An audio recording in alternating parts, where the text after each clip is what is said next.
rito.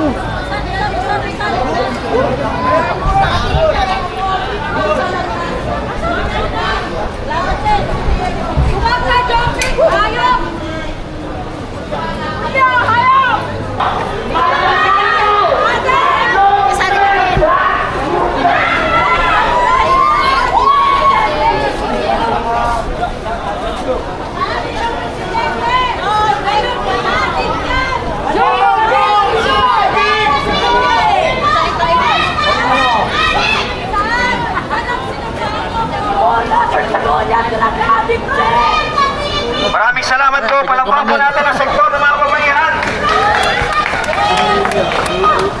At kayo naman po. At kayo naman, bigyan po natin ang pagkakataon ng mga magsalita at magbigay ng pahayag.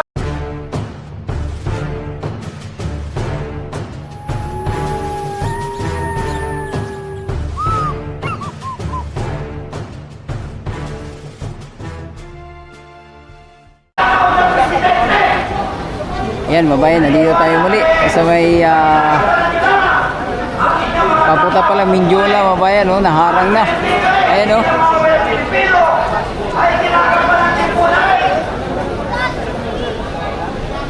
Ang pagsunod sa konstitusyon at iwan natin ang pagpoprotekta sa karapatan ng mga Pilipino dahil ang aming buwis na ating pinagpapagurang pare-pareho ay ninanakaw ng mga demonyo nandiyan sa Malacanang!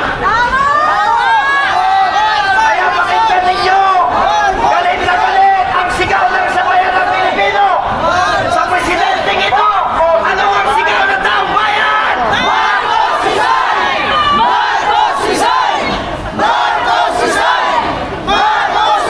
At kayo naman ay nais po nating tawagan ng pansin upang makapagbigay ng kanilang salubin ang iba't ibang mga sektor na nandirito ngayon sa pangunguna ng mga sektor ng manggagawang Pilipino, ganon na rin sa mga sektor ng senior citizen, kabataan, urban poor sector at iba't iba pang mga kasama natin na payapang nagnanais na ipahatid ang nagkakaisang damdamin na galit ng taong bayan na hindi na tayo papayag na tayo ay pamunuan pa ng adik at magnanakaw na presidente.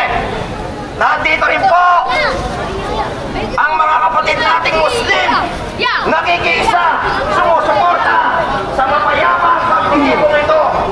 Kaya ngayon pala ang mga kapatid na kaulisan, nagpapasalamat kami sa ibinigay po ninyong oras na kami ay bantayan at nawa ay magpasukan ng kabiluhan tapos tayo mahaluan ng mga kumano sa iyong sa atin ito.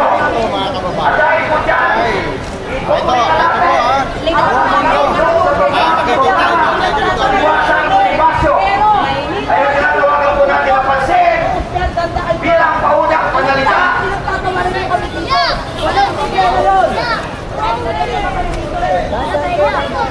Mula sa manggagawa, palakpakan po natin si Ginoong Jose Jesse Olivera.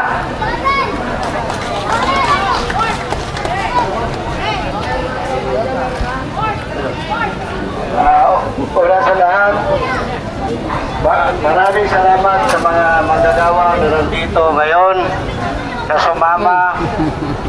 At marami rin salamat doon sa manggagawa na medyo nalilito pa kung alin yung samahan nila.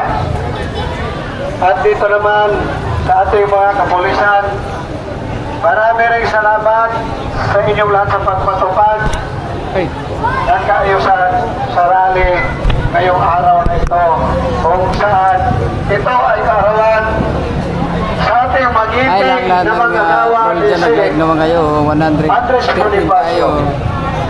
Mga kalungkot isipin sa ating gobyerno ngayon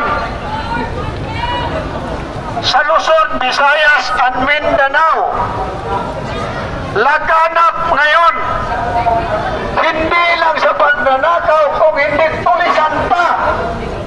Wala na maasahan ang taong bayan siguro. Kami, mga driver at konduktor,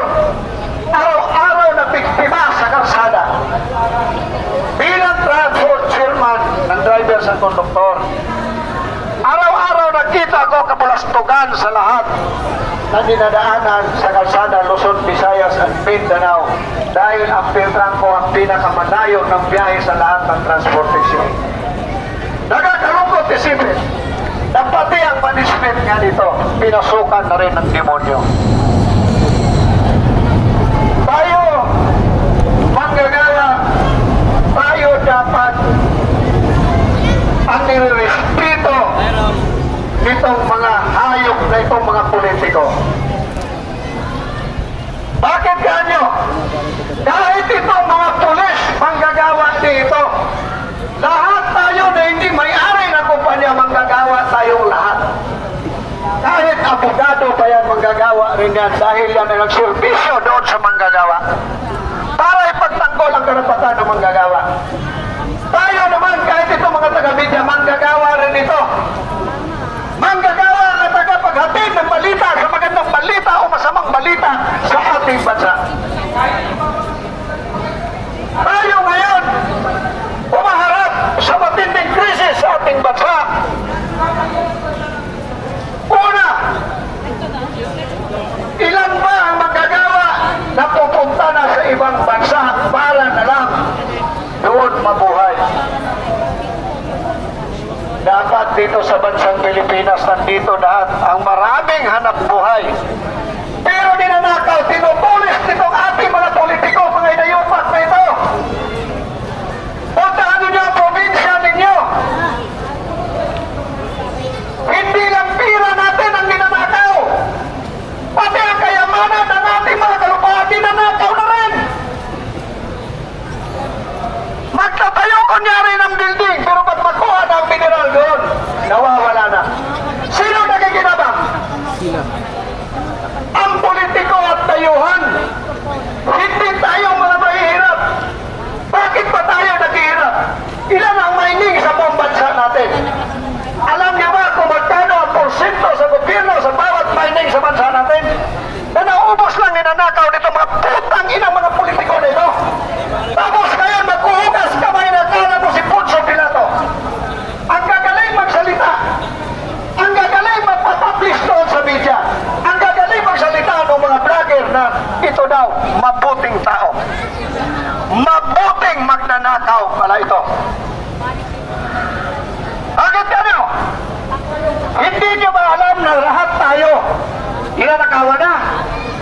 Hindi pa nakarating sa atin ang mga sweldo natin. Bawas na sa tax na nilulustay nilang lahat. Pero hanggang ngayon sa katagalan ng investigasyon sa Senado, sa Kongreso, ang mga maliliit pa lang, saksak pa lang ang nakukulong. Yung mga nakukulong na mga DPWH, hindi naman siguro ganun tayo kabubo. Accessories lang yan. Dahil itong mga pulis, alam nila yan. Accessories lang o na-crime yan. Bakit? Ginamit lang yan. Ang problema lang itong mga taong to, Napanood mo ba nagpagamit yung din. balita, Gregorio? Nagpagamit din Dahil sa kapit sa korupsyon, patalim kaya para di kumita pumasok. ng pando-pando. Pero hindi nila alam, pagdating ng dulo, sila lang ang makukulong. Ligtas ang kanilang tao. Yun ang nangyayari ngayon. Himay-himayin natin ito ng tulo. Bakit? Sinasabi na malinis daw ang budget natin noong 2025. Sino ba ang nag-umpisa para ang budget mahimay-himay? Galing yan doon sa presidente natin bago dalhin doon sa Kongreso para himay-himayin at para magiging batas. Dalhin doon sa Kongreso bago sa Senado at para maisabatas. Pero hanggang ngayon, nanatili ito na walang saysay. At siguro, marami pa magsalita. Maraming salamat para sa ibang mga speaker.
itlog.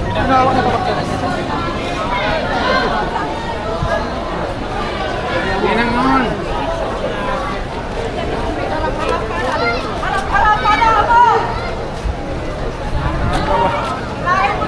Paldo na naman.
Maraming salamat po. Palakpakan po natin ang sektor